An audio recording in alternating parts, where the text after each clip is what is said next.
اعوذ باللہ السمیع العلیم من الشیطان اللعین الرجیم بسم اللہ الرحمن الرحیم۔ تمام دیکھنے والوں کو السلام علیکم ورحمۃ اللہ وبرکاتہ۔ میں ہوں قاری محمد اویس اسلمی اور آپ دیکھ رہے ہیں میرا یوٹیوب چینل۔ امید ہے کہ تمام دیکھنے والے احباب خیر و عافیت کے ساتھ ہوں گے۔ اللہ کریم آپ سب کو اپنے حفظ و امان میں جگہ عطا فرمائے۔ آج کا ہمارا لیسن 93 جو ہے وہ ہے آداب تلاوت کے متعلق۔ آداب تلاوت کے حوالے سے کون کون سی چیزیں شامل ہیں، آج انشاءاللہ عزیز لیسن کے اندر ہم وہ جو ہیں وہ ڈسکس کریں گے۔ آپ کو ہم بتائیں گے، آپ کو سکھائیں گے کہ قرآن کریم کی تلاوت کرنے سے پہلے کن چیزوں کا ہونا کیا ہے، ضروری ہے۔ لیکن اس سے پہلے اگر آپ نے میرے چینل کو سبسکرائب نہیں کیا تو جلدی سے سبسکرائب فرما دیجئے اور ساتھ میں دیے گئے بیل آئیکن کو یعنی گھنٹی کے نشان کو بھی دبا دیجئے تاکہ ہر نئی ویڈیو کا نوٹیفیکیشن آپ تک پہنچتا رہے۔ تو آئیے سبق شروع کرتے ہیں۔ ناظرین کرام، آداب تلاوت میں سب سے پہلے نمبر پہ چیز آتی ہے قرآن پاک پڑھنے سے پہلے اچھی طرح وضو کرنا کہ کوئی عضو خشک نہ رہے۔ لیکن اس سے پہلے آپ کے نوٹس میں یہ بات میں لانا چاہتا ہوں، جب آپ تلاوت کرنے لگیں تو اپنے دل میں نیت یہ رکھیں کہ میں نے قرب الہی حاصل کرنے کے لیے تلاوت کرنی ہے۔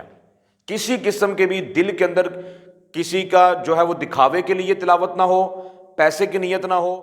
تلاوت کرنے سے پہلے آپ کے دل میں یہ نیت ہونی چاہیے کہ قرب الہی مل جائے، نبی کریم صلی اللہ علیہ وآلہ وسلم کی نگاہ عنایت نصیب ہو جائے، اور ساتھ میں اس نیت کے ساتھ پڑھیں کہ ہم یہ پڑھیں، ساتھ میں ترجمہ بھی پڑھیں، معانی پڑھیں کہ قرآن کریم میں اللہ کریم ہم سے کیا فرما رہا ہے، کیا کہہ رہا ہے، اس کے مطابق اس کی اطاعت میں زندگی گزاریں گے، ہدایت حاصل کریں گے تو انشاءاللہ عزیز دنیا و آخرت کی کامیابیوں کی کنجیاں آپ کے ہاتھ میں۔ قرآن پاک کے آداب میں نمبر 1 پر ہے کہ آپ نے قرآن پاک کی تلاوت سے پہلے اچھی طرح کیا کرنا ہے، وضو کرنا ہے۔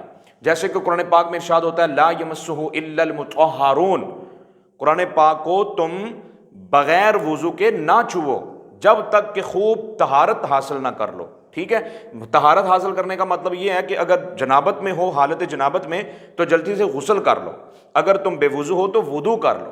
تو وضو کرنا ہے تو کرنے کے دوران آپ نے اس چیز کا خیال رکھنا ہے کہ آپ کا غسل بھی کامل ہو اور وضو بھی کامل ہو۔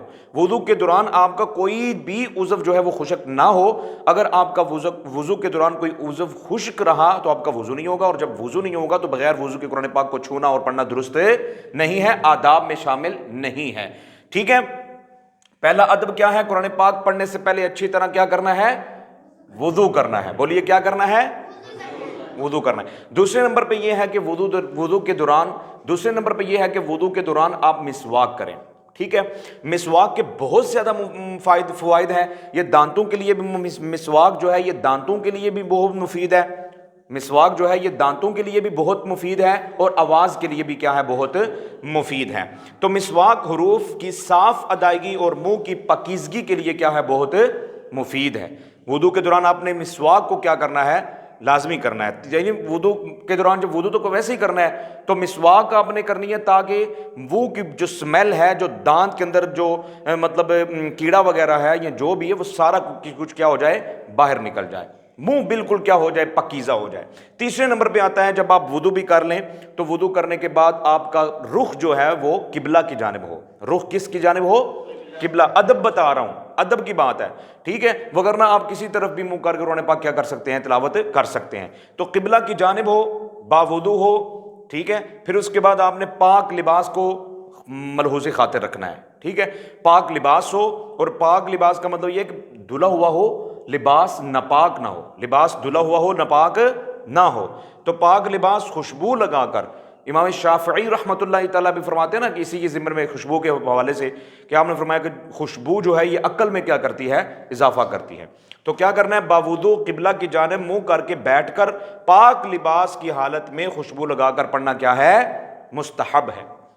نمبر 4 پہ آ جاتا ہے قرآن پاک دیکھ کر پڑھنا زبانی پڑھنے سے کیا ہے، افضل ہے۔ اگر آپ کو زبانی آتا ہے، جس طرح حفاظ ہیں ان کو زبانی آتا ہے، لیکن ان کے لیے بھی بہتر یہی ہے کہ وہ قرآن پاک کیا کریں، اوپر سے دیکھ کر پڑھیں، کیونکہ زبانی پڑھنے سے اوپر سے دیکھ کر پڑھنا کیا ہے، افضل ہے۔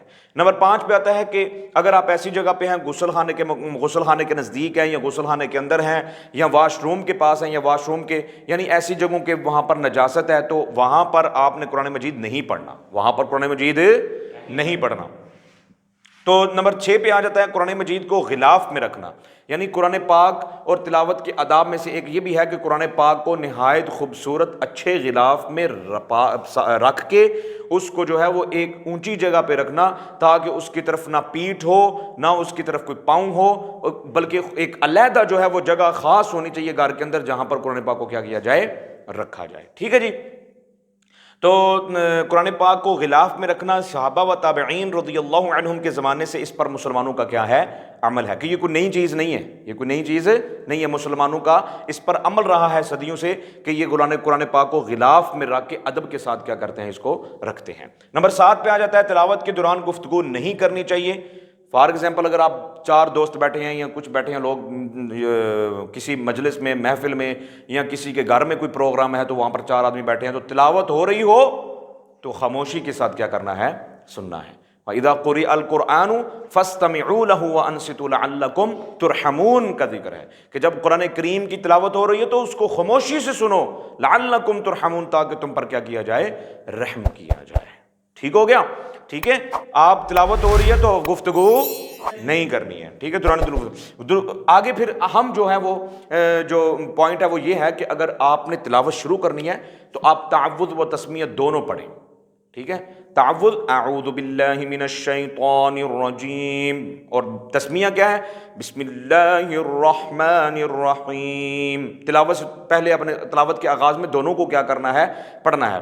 ہاں اگر تلاوت کے دوران سورت آ گئی ہے تو پھر جسٹ کس سے شروع کر سکتے ہیں، بسم اللہ سے، ٹھیک ہے۔ تلاوت کے آغاز میں تعوذ و تسمیہ دونوں کا پڑھنا ہے، دوران تلاوت اگر سورت شروع کرنی ہے تو صرف بسم اللہ ہی پڑھنی ہے، ٹھیک ہے۔ تو ناظرین کرام، آج کا ہمارا لیسن جو ہے وہ 93 آداب تلاوت کے حوالے سے جو ہے وہ میں نے آپ تک بیان جو ہے وہ پہنچایا۔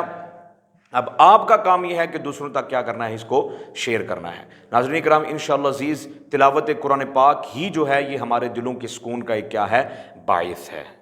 لہٰذا مجھے دعاؤں میں یاد رکھیے۔ اگلے لیسن میں ملاقات ہوگی۔ اللہ حافظ۔ السلام علیکم ورحمۃ اللہ وبرکاتہ۔